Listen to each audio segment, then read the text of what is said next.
मोहतरम सामीन,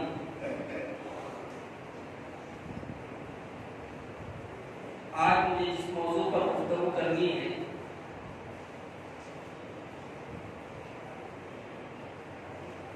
मैं अपने अंदर इतनी ताकत नहीं पाता कि इस मौजू को आपके सामने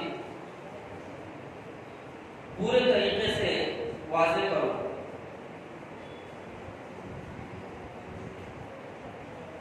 ये मौजू है ही ऐसा, और वो है मस्जिद अक्सा फलस्तीनियों की हालत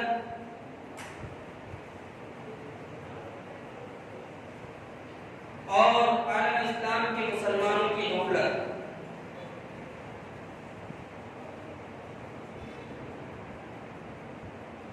इस मौजू के ताल्लुक से मैंने जितनी तहकीक की है, रोंगटे खड़े कर देने वाले वाक़यात,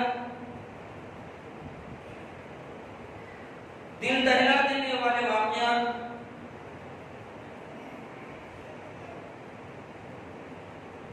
खून के आंसू रुला देने वाले वाक़यात देखने में आए, पढ़ने में आए। मैं बस इस मौजू के मुतालिक इतना कहूंगा कि मैं चंद बातें आपके सामने रखने की कोशिश करूंगा।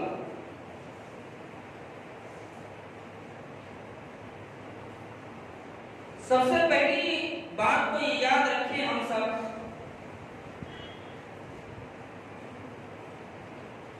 बैतुल मुक़द्दस का मसला, बैतुल मक़दिस का मसला, मस्जिद अक्सा का मसला, ये कोई सियासी मसला नहीं है।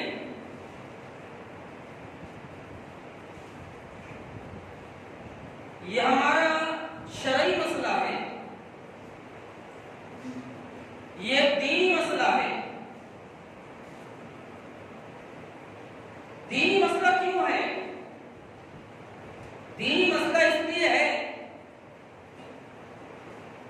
बैतुल मुक़द्दस ये हमारा क़िबला अव्वल था। बैतुल मुक़द्दस ये हमारा क़िबला अव्वल था। ये मसला हमारी गैरत और अहमियत का मसला है।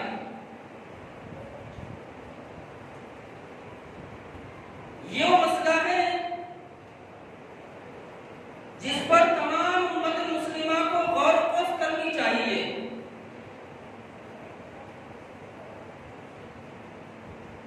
अपनी गफलत को अपने अंदर से दूर करने की कोशिश करनी चाहिए।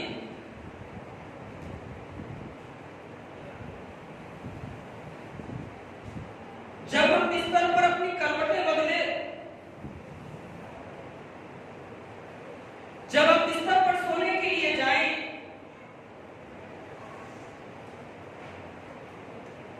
तो हमारी हर सांस में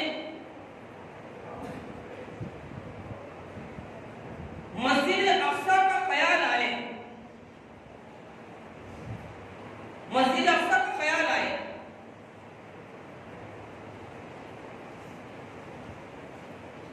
ये इस वक्त सिर्फ फलस्तीनियों का मसला, हिंदुस्तानियों का मसला नहीं है, बल्कि ये आलमी मसला है।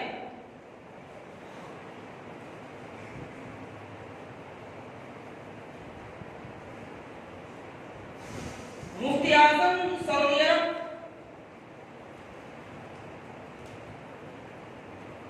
अब्दुल्लाह इब्न अब्बास रहमतुल्लाह अलैह ने एक मरतबा फरमाया था,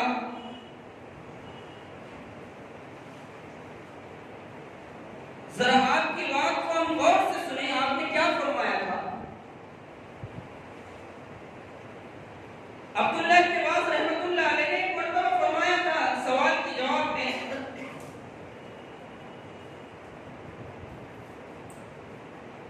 फलस्तीन का मसला सिर्फ फलस्तीनियों का मसला नहीं है,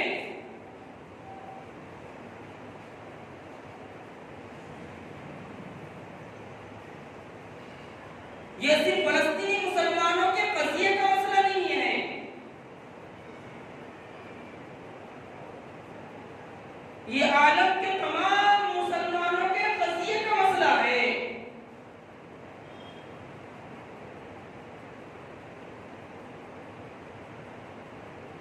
फलस्तीन में किसी मुसलमान को तकलीफ पहुंचती है तो सारे आलम में मुसलमानों को तकलीफ पहुंचनी चाहिए।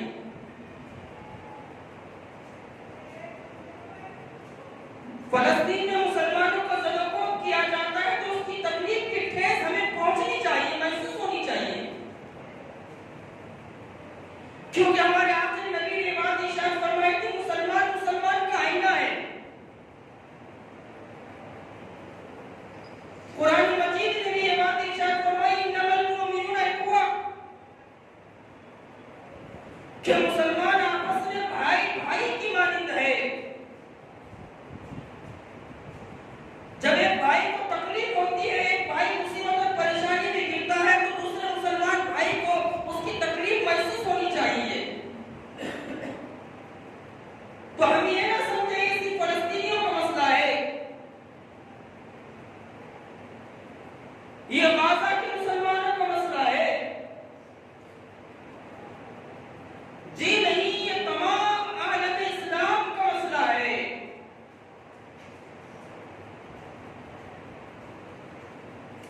बैनुल अक़वामी सतह पर मसले फलस्तीन को महदूद करने की कोशिशें जारी और सारी है। बैनुल अक़वामी सतह पर फलस्तीनी मसले को महदूद करके फलस्तीन के हद तक रखने की कोशिशें जारी और सारी है, और किसी हद तक वो इसमें कामयाब भी हो चुके हैं। लेकिन यारों, याद रखो, अभी उम्मत मुस्लिमा जिंदा है। दुनिया के कोने कोने में मुसलमान बसते हैं। हम कुछ और नहीं, उन फलस्तीनी मुसलमानों की हिमायत में आवाज बुलंद करने की कोशिश तो जरूर करेंगे। उनके लिए अपने रब से गिड़गिड़ा के दुआएं तो जरूर मांगेंगे। मैंने तहकीक की 2-4 दिनों में ऐसे रोंगटे खड़े कर देने वाले वाक़यात पढ़ने में आए और देखने में आए, जिससे पता चलता है कि वो नहीं थे फलस्तीनी। कैसा इत्तेहाद है उनके अंदर, कैसा इत्तेफाक है उनके अंदर, कैसी बहादुरी है उनके अंदर।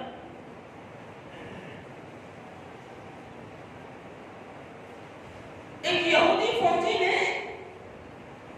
एक 12-13 साल के बच्चे को पकड़ लिया और जब उसको ज़बह करने लगा, वो 12-13 साल के बच्चे के साथ उसके 5-6 दोस्त और थे, जिनमें एक बच्चियां भी थी। वो अपने दोस्त को छोड़ के भागे नहीं, उन्होंने पीठ नहीं फेरी, वो कमजोर नहीं पड़े। जब वो यहूदी फौजी उस बच्चे से कहने लगा कि हम तुम्हें इस शहर से निकाल देंगे, तो वो बच्चा कहने लगा, यह सरजमीन अंबिया की सरजमीन है, यह सरजमीन अंबिया का मस्कन है। ऐ यहूदी पिल्ले, तू मेरी जान ले ले, लेकिन मेरे जिस्म में खून का आखिरी कतरा जब तक बाकी रहेगा, मैं नबियों की सरजमीन को छोड़ूंगा नहीं। वो यहूदी फौजी इस मासूम से बच्चे को, 12-13 साल के बच्चे को मार रहा है, लातें मार रहा है, मुक्कियां मार रहा है, बंदूक से मार रहा है, और उसके जो साथी है आसपास खड़े हुए, जिनमें मासूम बच्चियां भी है, मासूम बच्चे भी हैं, और उस यहूदी फौजी का मुकाबला कर रहे हैं, उसको खींच रहे हैं, उसको थप्पड़ मार रहे हैं, उसको मुक्के मार रहे हैं। ये ताकत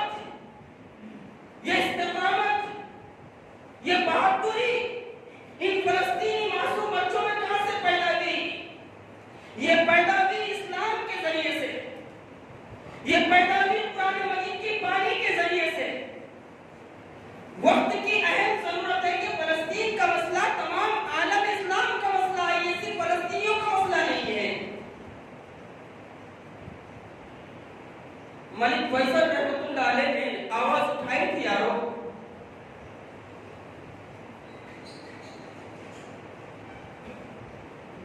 यहूदियों के जुल्म सितम पर आवाज उठाई थी।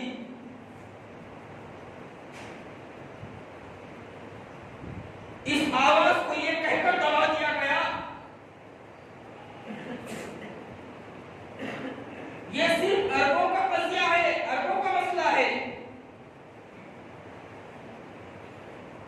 मलिक फैसल रहमतुल्लाह अलैह जब तक जिंदा रहे, जब तक इस दुनिया में हयात रहे, वो फलस्तीनियों के हक में बोलते रहे, वो फलस्तीनियों की मदद करते रहे, वो अपने भाइयों की दादगिरी करते रहे और मरने से पहले ये कहकर गए कि देखो अहले ईमान, तुम जब तक जिंदा रहना फलस्तीनियों को ना भूलना, उनको ना भुला देना। तो इस बात को याद रखिए अच्छे तरीके से,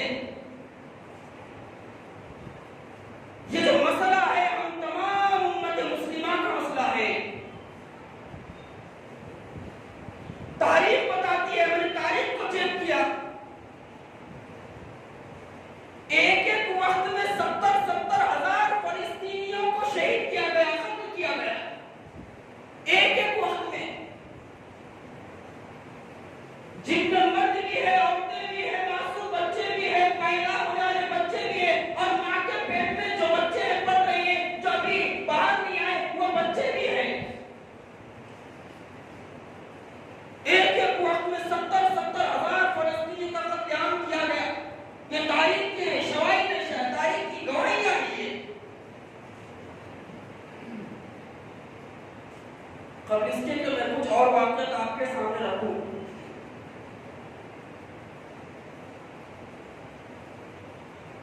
मैं आपके सामने मस्जिद अक्सा या बैतुल मक़दिस की थोड़ी सी फजीलत रखना चाहता हूं, ताकि हमें पता तो चले कि बैतुल मुक़द्दस, बैतुल मक़दिस या मस्जिद अक्सा क्या है और उसकी फजीलत क्या है। इस दुनिया में अल्लाह की इबादत बंदगी के लिए जो सबसे पहला घर बनाया गया वो काबतुल्लाह है। इस दुनिया में अल्लाह ने अपनी इबादत बंदगी के लिए जो घर बनाया अपने बंदों के लिए, वो काबतुल्लाह है। और ये जो घर तामीर किया गया काबतुल्लाह, हमारी पैदाइश से पहले ही तामीर किया गया, इसको बनाया गया। फिर वक्फे वक्फे से इसकी तामीर होते रही।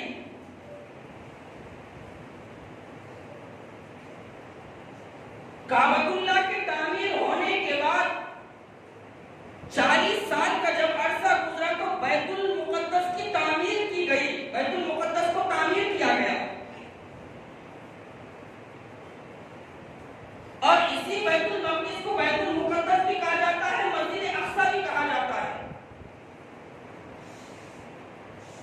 और यही हमारा किबला अव्वल है, हमारा किबला अव्वल है ये। आइए कुरान मजीद की तरफ आते हैं, कुरान मजीद के 15वें पारे की तरफ आते हैं, उसकी पहली आयत की तरफ आते हैं। अल्लाह रब्बुल आलमीन ने 15वें पारे की पहली आयत में क्या बात इरशाद फरमाई? सुब्हानल्लज़ी अस्रा बिअब्दिही लैलन मिनल मस्जिदिल हरामी इलल मस्जिदिल अक़सल लज़ी बारकना हौलहु लिनुरियहु मिन आयातिना इन्नहु हुवस-समीउल बसीर। इस आयत में अल्लाह रब्बुल आलमीन ने नबी सल्लल्लाहु अलैहि वसल्लम के सफर मेराज को बयान फरमाया है। आपके दो सफर बड़े अहम थे, इस बात को याद रखिए। आपका पहला सफर ये सफर मेराज, जिसका जिक्र अल्लाह ताला ने अपनी आखिरी किताब में बयान फरमाया, और आपका दूसरा सफर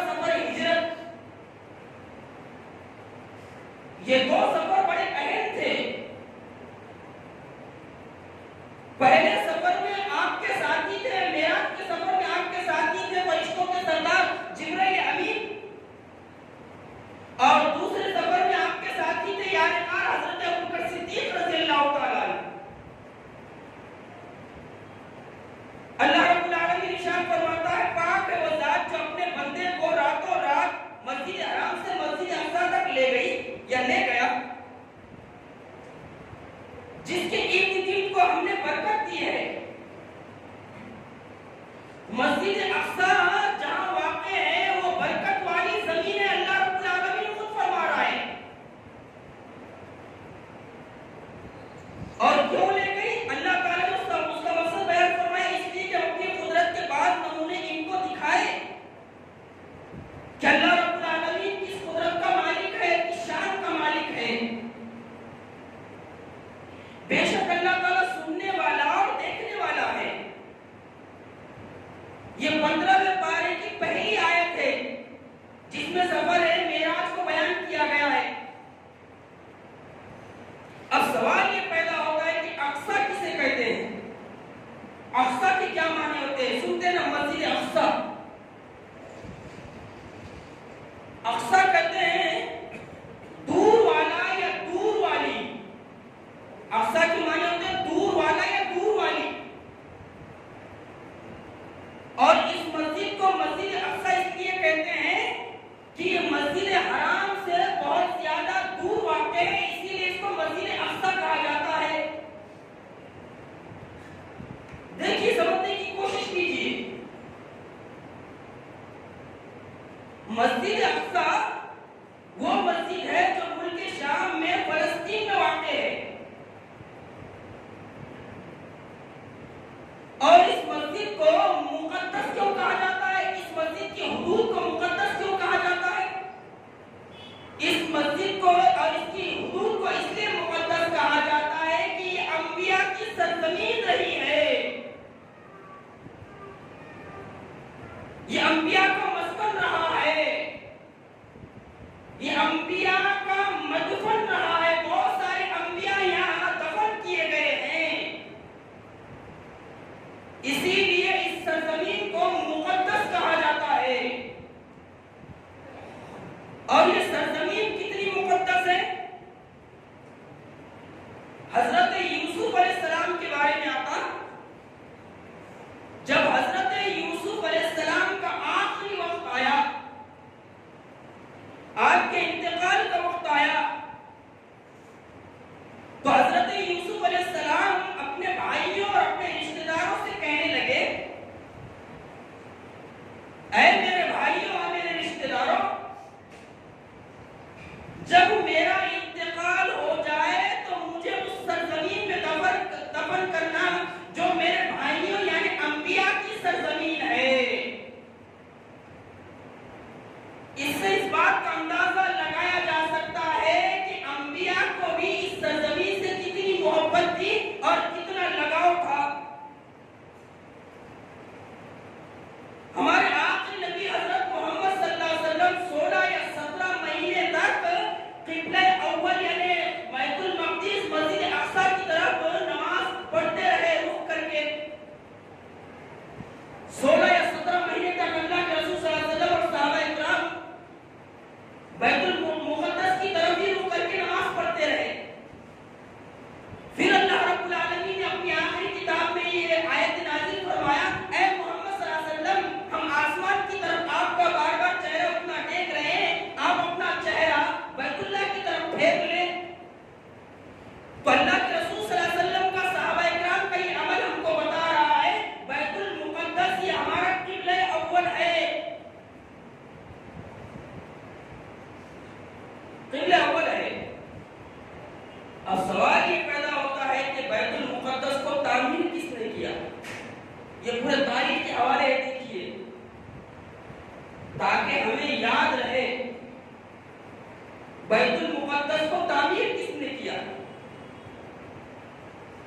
इमाम मुंज़िर रहमतुल्लाह अलैह ने अपनी किताब में एक रिवायत पेश की है जिसके जरिए से हमको ये पता चलता है और उलमा इकराम कहते हैं तहकीक के साथ कि बैतुल मुक़द्दस को तामीर हजरत सुलेमान अलैहिस्सलाम ने किया।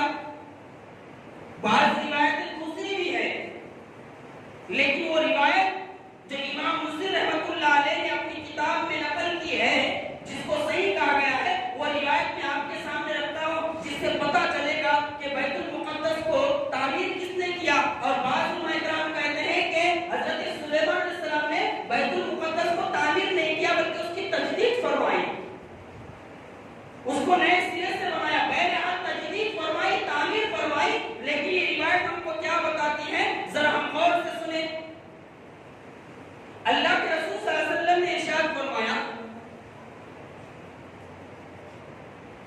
जब हजरत सुलेमान अलैहिस्सलाम मेरे भाई बैतुल मुकद्दस की तामीर से फारिग हो गए,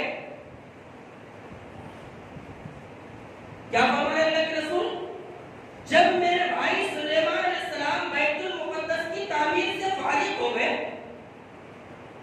तो उन्होंने अल्लाह ताला से 3 दुआएं मांगी। कौन 3 दुआएं मांगी? हजरत सुलेमान अलैहिस्सलाम ने पहली दुआ क्या मांगी, जरा हजरत सुलेमान अलैहिस्सलाम की दुआ देखिए। पहली दुआ ये मांगी, ऐ अल्लाह मुझे ऐसा फैसला करने वाला बना, ऐसा फैसला करने की सलाहियत दे जो फैसला तेरे फैसले के मुताबिक हो। यानी मैं जो भी फैसला करूं तेरे बंदों के दरमियान ऐसा फैसला हो जिस फैसले से तू खुश हो जाए, मुझे वो सलाहियत अता फरमा। मैं तेरे बंदों के दरमियान इंसाफ का मामला करूं, मुझे ऐसा फैसला करने वाला बना। हजरत सुलेमान अलैहिस्सलाम अल्लाह रब्बुल आलमीन से दुआ मांग रहे हैं। दूसरी दुआ क्या मांगी?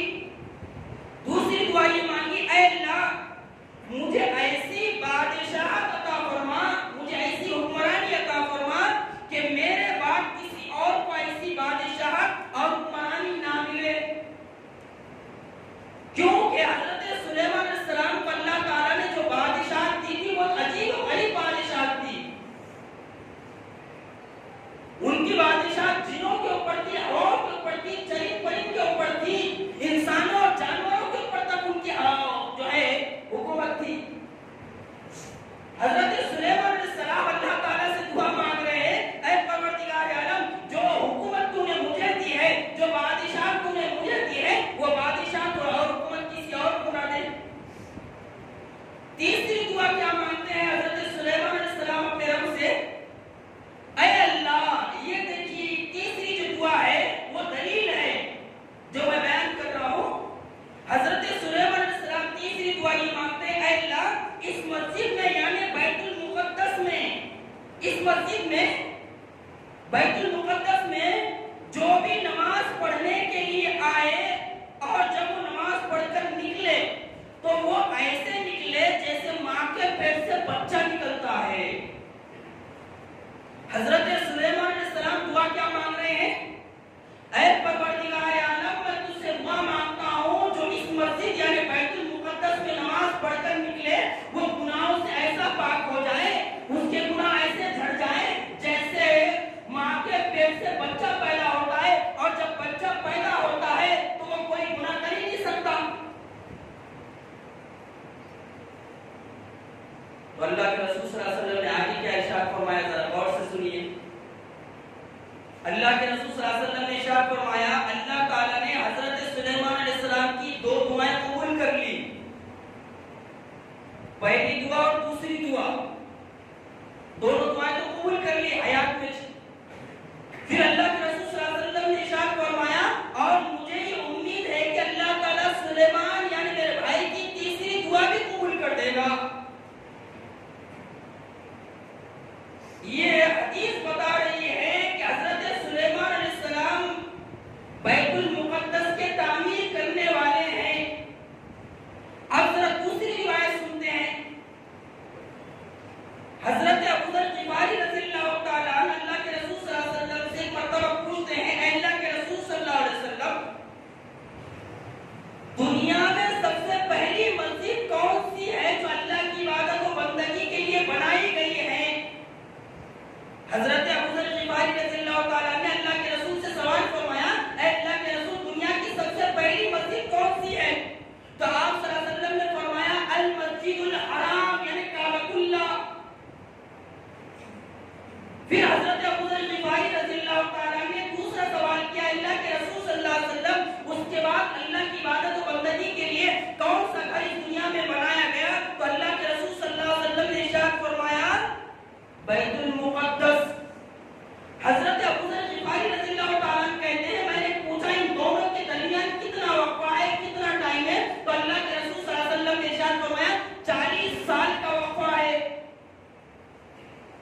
40 साल का वक्फा है। इन दोनों की तामीर में। अब आइए जरा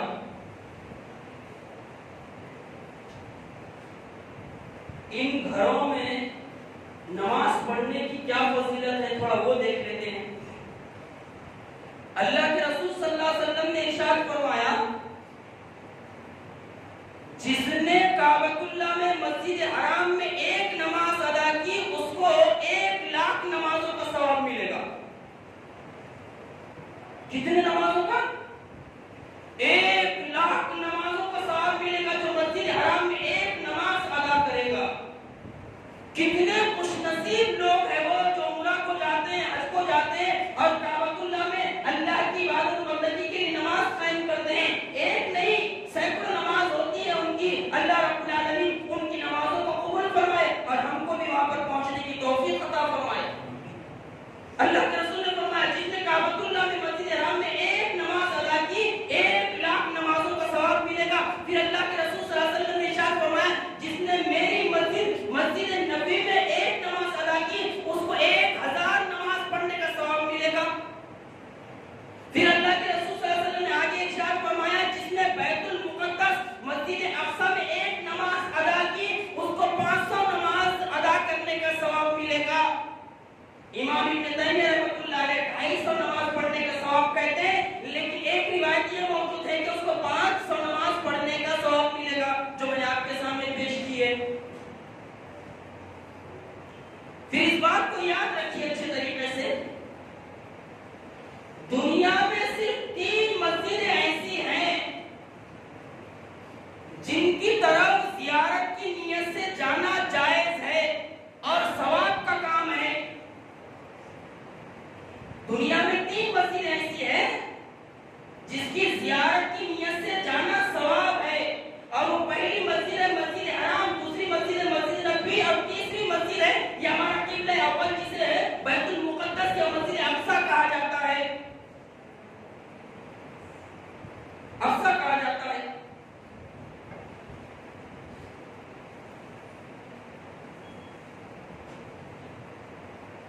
अभी हालात आप देख रहे हैं, इतनी बर्बरियत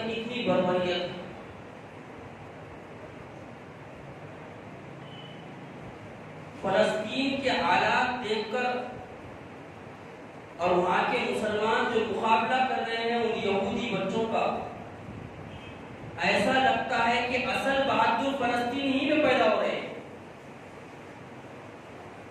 असल बहादुर तो फलस्तीन ही में पैदा हो रहे हैं।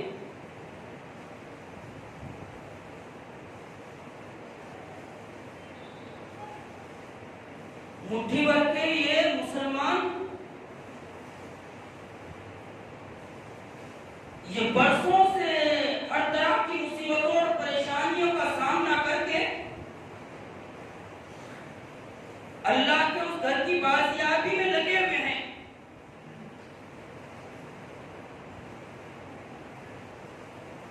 ऐसी दर्दनाक सजाएं दी जा रही मुसलमानों को कि इंसान जानकर रोंगटे खड़े हो जाए।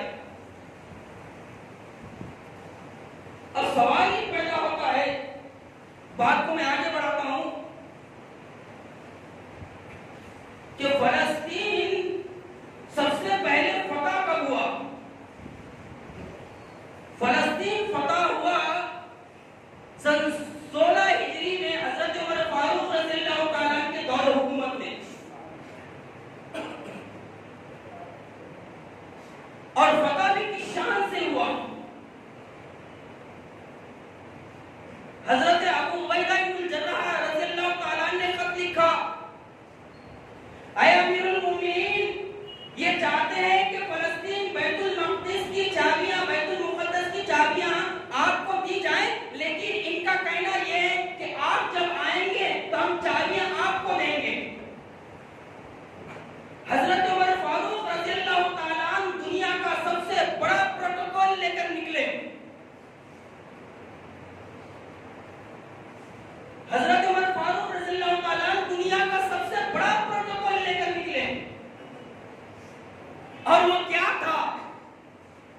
हजरत उमर फारूक रज़ियल्लाहु ताला अन्हु कैसे और किन हालात में निकले?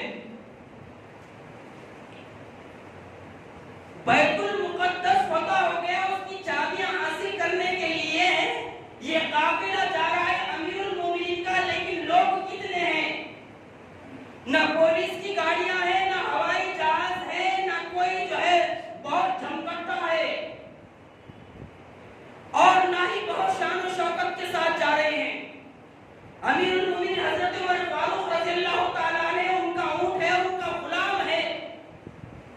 दुनिया ने इससे बड़ा प्रोटोकॉल कभी नहीं देखा होगा कि बैतुल मुक़द्दस की चाबियां लेने के लिए मदीना मुनव्वरा से दारुल क़ियामा से अमीरुल मोमिनीन निकल रहे हैं, और निकल कितने लोग रहे हैं? 2 लोग हैं, और उन 2 लोगों में एक ऊंट है। सन 16 हिजरी में बैतुल मुक़द्दस पहली मर्तबा फतह हुआ।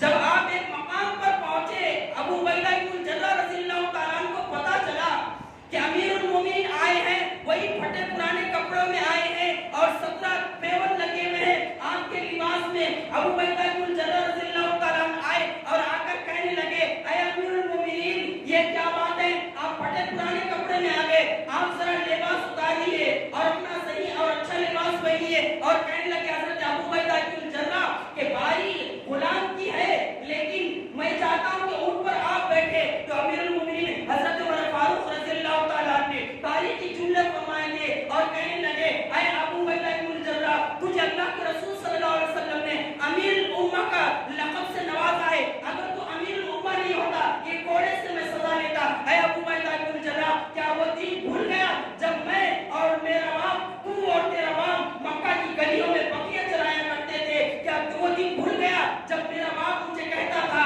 कि तुझे बकरियां चरानी नहीं आती? ऐ अबू उबैदा इब्न जर्राह, इज्जत इस्लाम से मिली है, अगर हम इस्लाम को छोड़ देंगे तो अल्लाह ताला हमको ज़लील कर देगा। ये फातिह बैतुल मुक़द्दस 17 पेवन लगे हुए लिबास के साथ पहुंचा, दुनिया तक रहेगी। उसके बाद एक मर्द आन उठा, एक मर्द मुजाहिद उठा। वो मर्द मुजाहिद उठा तारीख में जिसने ईसाई और यहूदियों को दिन में तारे दिखवाई।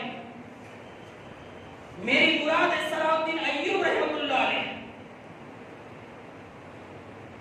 ये मुजाहिद उठा, सन 16 हिजरी में उमर फारूक ने फतह किया बैतुल मुक़द्दस को, और उसके बाद सन 87 हिजरी में ये मर्द मुजाहिद, ये मर्द आन सलाहुद्दीन अय्यूबी रहमतुल्लाह अलैह ने बैतुल मुक़द्दस को फतह किया। ईसाइयों के चाल को नाकाम किया, ईसाइयों के हरहबे को नाकाम कर दिया। इतना परेशान हो गए सलाहुद्दीन अय्यूबी रहमतुल्लाह अलैह से ये ईसाई, इनके रातों की नींद उड़ गई, इनके दिन का चैन खो गया। ये परेशान हो गए कि आखिर ये किस मिट्टी से बना है जो हमको चैन से जीने नहीं देता, जिसकी वजह से हमारे रातों की नींद उड़ गई और दिन का चैन हो गया। और ये अल्लाह का बंदा, ये आहानी मर्द मुजाहिद उठा, और इस तरह उठा कि सन 87 हिजरी में बैतुल मुक़द्दस को फतह किया, और उसके बाद आज तक बैतुल मुक़द्दस यारों कभी फतह नहीं हुआ, कभी फतह नहीं हुआ। ये बैतुल मुक़द्दस की तारीख है। और फिर इस बात को याद रखिए, अभी मैंने कहा ना, मासूम मासूम फलस्तीनी अगर बच्चों को आप देखेंगे, आप हैरान रह जाएंगे। उनकी शुजाअत, उनकी दिलेरी, उनकी बहादुरी।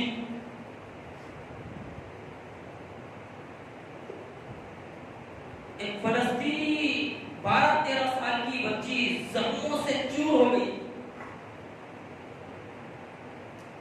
जख्मों से चूर हो गई,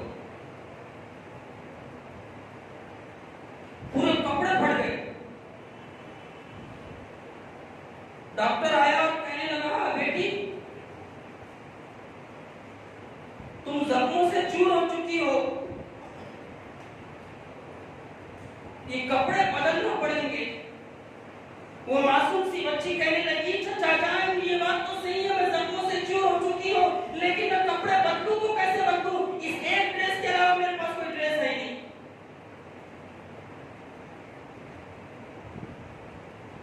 कहने लगी, चाचा जान ये एक ड्रेस है जिस ऊपर क्या करना है, ये एक ड्रेस ऐसा ही रहेगा और आपको क्या मरहम पट्टी लगा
की कसम, मैं और आप अगर वहां नहीं पहुंच सकते तो कम से कम उन नहीं थे फलस्तीनियों के लिए तो दुआ तो कर सकते,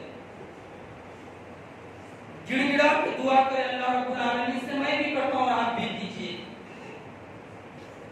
मैंने शुरू में कहा ये जो मसला है ये सिर्फ फलस्तीन का मसला नहीं है, ये पूरे आलम इस्लाम का मसला है, पूरे आलम इस्लाम का मसला है। मैं चाहता हूं इस मौके पर वक्त होने से पहले इमरान प्रतापगढ़ी की वो नज़्म आपको सुनाऊं। अब इमरान प्रतापगढ़ी कौन है ये अलग बात है, मैं उसका तारुफ नहीं कराऊंगा। उसने जो नज़्म कही दर्दमंद लहजे में, वो नज़्म मैं आपको सुनाना चाहता हूं ताकि हमारे अंदर भी कुछ एहसास पैदा हो जाए, हमारे अंदर भी कुछ इत्तेहाद पैदा हो जाए, हमारे अंदर भी हक के लिए जीने और मरने का जज्बा पैदा हो जाए, हमारे अंदर भी इस्लाम के लिए, इस्लाम के तई इस्तिकामत पैदा हो जाए। इमरान प्रतापगढ़ी ने एक प्रोग्राम के मौके पर ये नज़्म पढ़ी थी, मैं जरा आपको पढ़कर सुनाता हूं, जरा गौर से सुनिए। मैं फलस्तीन हूं, मैं फलस्तीन हूं, ये मेरी कौम के रहनुमा भी सुने, मेरी उजड़ी हुई दास्तां भी सुने, उन गलियों का मुशाहिदा करें, उस इलाके का मुशाहिदा करें। आप जानने बूझने वाले हैं, आप जाने बूझे जरा कि किस तरह घरों को खंडर बना दिया गया, किस तरह ख़वातीन को ज़लील और रुस्वा किया गया। कुसूर तो कुछ नहीं था, कुसूर तो ये है कि हम बैतुल मुक़द्दस को नहीं छोड़ेंगे, ये हमारा क़िबला अव्वल है, यहाँ से हमारे आखिरी नबी ने सफर मेराज का आगाज किया था। ये मुक़द्दस का है जिसका हमारी आखिरी किताब में बयान फरमाया गया है, इसलिए हम इसको नहीं छोड़ेंगे। बस उनका कुसूर यही है, जब मुझे मुल्क तक मानने को तैयार नहीं, सारी दुनिया के हुक्मरान भी सुने, सिर्फ लाशें ही लाशें मेरी गोद में हैं। जरा वीडियो देखे, एक बाप अपने मासूम से बच्चे को लेकर बैठा हुआ है, उस बाप की आंख डैमेज हो चुकी है, उसकी आंख पर पट्टी है और अपने मासूम से बच्चे को कफन में लेकर बैठा हुआ है। जरा उसके दर्द को महसूस कीजिए। आज हमारे बच्चे खेल रहे हैं, हंस रहे हैं, खा रहे हैं, पी रहे हैं, मौज मस्ती कर रहे हैं, लेकिन वो मासूम से बच्चे जिनकी लाशों को उनके माँ बाप लेकर दवाखानों में बैठे हुए हैं और डॉक्टर कह रहा है कि ये दुनिया से रुखसत हो चुका है, सिर्फ लाशें ही लाशें मेरी गोद में हैं। कोई पूछे मैं क्यों इतना गमगीन हूं, मैं फलस्तीन हूं, मैं फलस्तीन हूं। कि आए थे एक दिन वो मेरे को घर, कि आए थे एक दिन मेरे घर को, वो दुश्मनों को भी तन्हा नजर आए थे। वो ऊंट पर अपना कादिम बिठाए हुए मेरी सरजमीन पर आए थे, वो जिसकी परवाज़ है आसमानों तलक, जख्मी जख्मी मैं वो एक शाहीन हूं, मैं फलस्तीन हूं, मैं फलस्तीन हूं।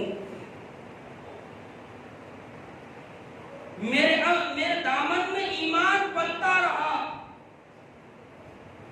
और आज अगर वो डटे हुए हैं, आज वो जमे हुए हैं, तो इसकी वजह सिर्फ और सिर्फ ये है कि उनके दिलों में ईमान है और इस्लाम उनके दिलों में बेबस हो चुका है। मेरे बच्चे लड़ते रहे आखिरी सांस तक,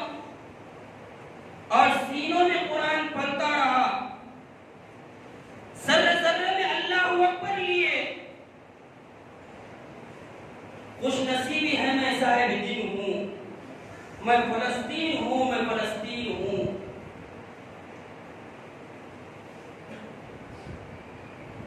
ना ही रोएंगे हम, ना ही मुस्काएंगे हम, सिर्फ नग़्मे शहादत के गाएंगे हम।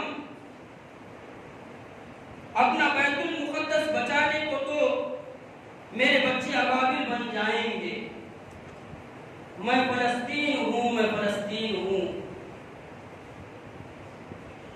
जो सितम ढा रहे हैं अबरार की तरह, उनकी खातिर में सामाए तौहीद हूं। और इस बात को याद रखें अच्छे तरीके से, हमारी असल ताकत तौहीद है। हमारा असल सरमाया अल्लाह पर ईमान है। जब तक हमारी तौहीद, हमारा ईमान सही सलामत रहेगा, इस दुनिया में हम जीते रहेंगे, सरबलंद रहेंगे। लेकिन जब हमारी तौहीद कमजोर हो जाएगी, वहीं से हमारा खात्मा होना शुरू हो जाएगा। मैं फलस्तीन हूं, मैं फलस्तीन हूं। ये इमरान प्रतापगढ़ी की नज़्म है जिसने दिलों को गरमा दिया था, जिसने दिलों को लड़का दिया था।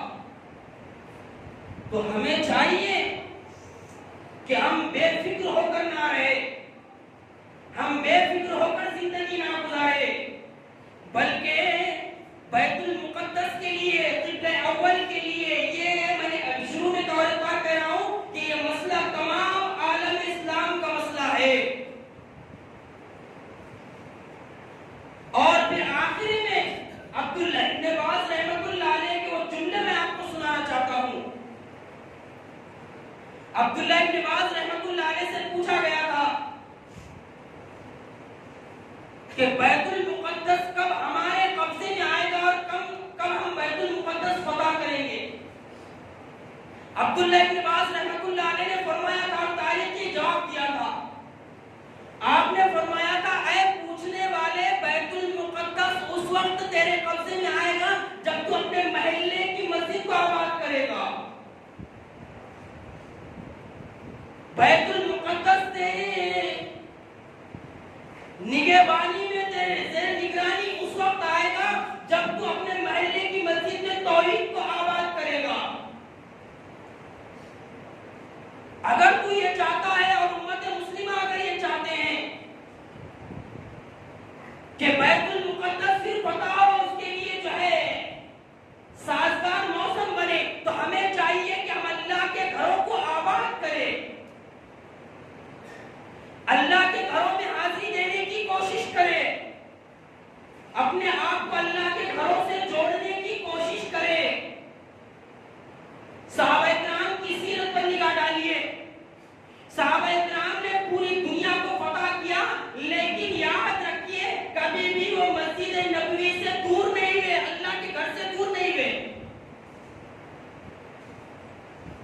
वो जिहाद के लिए मैदान में जाते थे, लौट कर आते तो अल्लाह के घर में हाजिरी देते थे। वो दिन के गाजी थे, रात के नमाजी थे। वो दिन अल्लाह के लिए जिहाद करते थे, अल्लाह के लिए जाने लुटाते थे, और रातों में काबतुल्लाह में खड़े होकर, अल्लाह के घर मस्जिद नबी में खड़े होकर अल्लाह को राजी करने की कोशिश करते थे।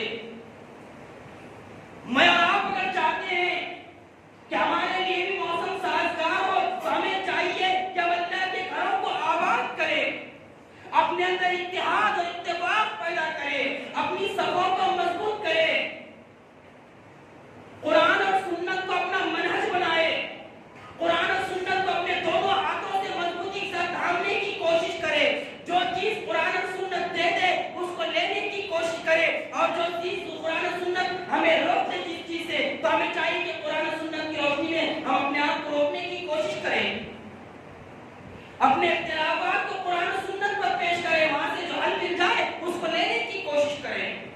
यारों, वक्त का तकाजा है, वक्त बुला रहा है, वक्त पुकार लगा रहा है कि मुसलमानों कब जागोगे, मुसलमानों कब जो है होश में आओगे, कब जो है अपनी सफ़ों को मजबूत करोगे, कब अपने अंदर इत्तेहाद और इत्तेफाक पैदा करोगे। देखो सहाबाए किराम की जिंदगियां, उनके हालात देख लो जरा। हजरत अमीर मुआविया और हजरत अली रज़ियल्लाहु ताला अन्हु में जंग हो रही है। हजरत अमीर मुआविया और हजरत अली रज़ियल्लाहु ताला अन्हु में जंग हो रही है। एक रूमी हुक्मरान ने हजरत अली रज़ियल्लाहु ताला को खत लिखा।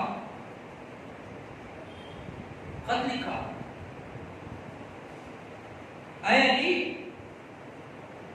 मेरी फौज में आ जाओ। अगर तुम मेरी फौज में आ गए, आज ही हुकूमत भी दे दूंगा। कहने वालों ने तो यहां तक लिखा है कि उसने कहा मैं अपनी बेटी से तुम्हारी शादी भी करा दूंगा। वल्लाहु आलम। हजरत अली से एक रूमी हुक्मरान कह रहा है, हजरत अली और हजरत मुआविया में जंग हो रही है, लेकिन देखो जंग होने के बाद भी सहाबा इकराम का इत्तेहाद देखो, उनकी मोहब्बत देखो, उनकी उल्फत देखो। क्यों? इसलिए कि उनके सीनों में कुरान और सुन्नत था। उन्होंने अपने सीनों में कुरान और सुन्नत को बसाया था। कुरान और सुन्नत ने उनको किस तरह जो है मोहब्बत का पहाड़ बनाया, मोहब्बत का गहवारा बनाया। हजरत अली रज़ियल्लाहु ताला अन्हु के पास जब खत पहुंचा कि रूमी कह रहा है कि मेरी फौज में आ जाओ, आज ही हुकूमत दे दूंगा, अपनी बेटी से तुम्हारा निकाह करा दूंगा। हजरत अली रज़ियल्लाहु ताला अन्हु ने उस खत को पढ़ा और पढ़ने के बाद उस खत को फाड़ा और फाड़ने के बाद दूसरा खत लिखा। जुमला क्या लिखा, जरा गौर से सुनिए। मेरे जुमले नहीं, ये तारीखी जुमले हैं। हजरत अली रज़ियल्लाहु ताला अन्हु ने रूमी हुक्मरान को खत लिखा, ऐ रूमी कुत्ते, मेरे जुमले नहीं है, हजरत अली रज़ियल्लाहु ताला अन्हु के जुमले हैं। क्या लिखते हैं हजरत अली? ओ रूमी कुत्ते, इस बात को याद रख, अगर तूने मुआविया की तरफ आंख उठाकर भी देखा, चल जाए कि मेरे और मुआविया के दरमियान जंग हो रही है, अगर लेकिन तूने मुआविया के खिलाफ आंख उठाकर भी देखा तो क्या होगा? मैं मुआविया के लश्कर में एक अदना लश्करी की हैसियत से तुझसे मुकाबला करूंगा। मैं मुआविया रज़ियल्लाहु ताला के लश्कर में शामिल हो जाऊंगा और एक अदना से लश्करी की हैसियत से तुझसे मुकाबला करूंगा। याद रख, अगर मुआविया की तरफ रज़ियल्लाहु ताला ने आंख उठाकर भी देखा, इसका अंजाम बहुत बुरा होगा। सहाबा इकराम इत्तेहाद का पैकर थे यारों। आज जरूरत इस बात की है कि हम भी अपनी सबों को मजबूत करें, अपने अंदर इत्तेहाद पैदा करें, अल्लाह के दीन को सीखने सिखाने के लिए वक्त निकाले, अल्लाह के घरों को आबाद करें। इस बात को याद रखिए, अल्लाह ताला ने सूरह अनफाल में ये बात इरशाद फरमाई, गालिबन आयत नंबर 45 में इरशाद फरमाई कि अगर तुम इख्तिलाफात में पढ़ोगे तो अल्लाह ताला तुम्हारी हवा उखाड़ देगा। मैं नहीं कह रहा हूं, अल्लाह की किताब कह रही है। अल्लाह ताला कह रहा है अगर तुम इख्तिलाफात में पड़ गए तो क्या होगा? अल्लाह ताला तुम्हारी हवा उखाड़ देगा। इसीलिए देखिए पूरी दुनिया में कितने मुसलमान हैं, कितने मुस्लिम मुल्क हैं, उसके बावजूद भी एक नहीं था शहर, एक नहीं था मुल्क फलस्तीन, और फलस्तीन की माएं, फलस्तीन के बच्चे वो बिलख कर शहीद हो रहे हैं, परेशान हो रहे हैं। उसके बावजूद भी हमारी हिस्स ऐसी है कि हम उनके लिए दुआ करने के लिए तैयार नहीं है। दुआ करते हैं अल्लाह रब्बुल आलमीन उन फलस्तीनी बच्चों पर अपना फजल करम फरमाए। ऐ परवरदिगार आलम, उन जाबाजों पर रब्बुल आलमीन अपनी गैरी मदद को भेज दे। परवरदिगार आलम, फलस्तीनी माँ और बहनों की हिफाजत फरमा। ऐ परवरदिगार आलम, जो कत्ल हो रहे हैं, जो शहीद हो रहे हैं, या अल्लाह उनको अच्छा बदला अता फरमा। ऐ परवरदिगार आलम, हम सबको जागने की तौफीक अता फरमा, अपनी सबों को मजबूत करने की तौफीक अता फरमा। अल्लाह हमारे अंदर इत्तेहाद पैदा फरमा दे। ऐ परवरदिगार आलम, कोई सलाहुद्दीन अय्यूबी उठा जिसके जरिए से तेरा किबला अव्वल पता हो जाए। ऐ रब्बुल आलमीन, जहां जहां मुसलमान परेशान हाले उनकी परेशानी को दूर फरमा दे। जो बीमार हैं उनको शिफाए कुल्ली अता फरमा दे। जो रिज़्क़ की तंगी में मुब्तला है, ऐ परवरदिगार आलम, उनकी रिज़्क़ की तंगी को दूर फरमा दे। जो हसद में मुब्तला है उनके हसद को दूर फरमा दे। जो बदगुमानी में मुब्तला कर दिए गए हैं उनकी बदगुमानी को दूर फरमा दे। अल्लाह हमारी सबों को मजबूत करने की तौफीक अता फरमा। अल्लाह तेरे घरों को आबाद करने की तौफीक अता फरमा। तेरी किताब को मजबूती से थामने की तौफीक अता फरमा। अल्लाह इन खुदा जुमा के खुतबे के दौरान मेरी जुबान से कोई ऐसा जुमला निकल जाए जो मेरे किसी भाई को, किसी बुजुर्ग को, किसी खातून को गलत लग जाए, अल्लाह उसको दूर फरमा दे। और जो इखलास के साथ बात मैंने कही है वो उनके दिलों में बिठा दे। ऐ रब्बुल आलमीन, हमको इत्तेहाद के साथ जीने की तौफीक अता फरमा, तौहीद पर जीने की तौफीक अता फरमा। रब्बुल आलमीन, जब तक जिंदा रख, ईमान पर, इस्लाम पर और तौहीद पर जिंदा रख। अल्लाह रब्बुल आलमीन, जब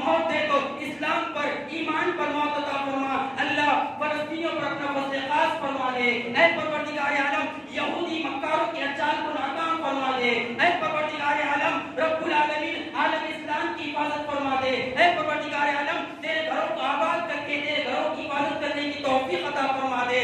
अल्लाह हमसे जो गलतियां जो कोताहियां हो गई उनको माफ फरमा दे। शैतान के बहकावे में जो गुनाह हो गए माफ फरमा दे।